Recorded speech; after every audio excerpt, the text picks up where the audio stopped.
لیکن میں ہوں، اگر مجھے نہیں پتا چلا تو میں کہتا اور نہیں جو ہو ہی نہیں سکتا، پھر ایسا ہوتا ہے کہ پھر وہ کہتا ہے واقعی ہوتا ہے۔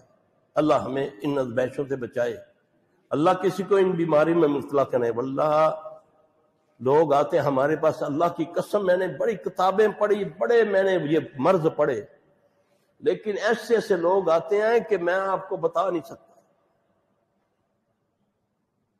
اللہ محفوظ رکھے، یہ دعائیں بچا سکتے، کوئی تعویذ، کوئی آپ کو گنڈا۔ ہاں میں آپ کو اس سے بچنے کا اور طریقہ بھی ہے، دعائیں تو آپ نے پڑھی ہوئی ہیں، اب کس کس سے میں بچوں گا؟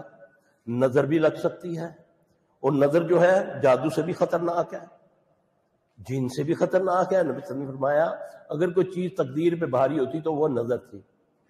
میری آدھی امت قبروں میں چلی جاتی ہے نظر کی وجہ سے، محمد صلی اللہ علیہ وسلم کا فرمان ہے۔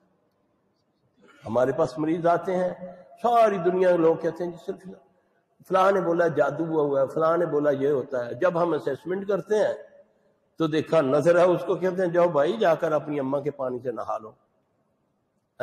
جب وہ نہاتا ہے اللہ اس کے دانے چھانے سب ٹھیک کر دیتا ہے، کیونکہ ساری رسولیاں جو ٹیومر بنے ہوتے ہیں اللہ وہ ٹھیک کر دیتا ہے۔ آؤ نا نبی کی طرف تو آؤ نا، وہ رحمت العالمین ہیں، ذرا اس کے پیچھے تو چل کے دیکھو، پھر دیکھو تم پر رحمت آتی ہے یا نہیں آتی۔ ہم نے تو جو میرے دل میں بات ہے میں نے وہ کرنی ہے، میرے دل کو اچھا نہیں، کندھے اچکتا ہوں میں، پی ایچ ڈی کر کے آئے ہوں، سنجا کرنے کی تجھے جانچ نہیں ہے، پاک ہونے کی جانچ نہیں ہے، تو میں نے امریکہ میں 3 یونیورسٹیوں سے ڈگری حاصل کی ہے۔ وہ دنیا کا سب سے بیوقوف آدمی جس کو اپنی آخرت کا پتہ نہیں، جس کو اپنے نبی اور اپنے رب کا نہیں پتہ۔ تو اللہ تعالیٰ مجھے آپ سب کو سمجھ عطا فرمائے۔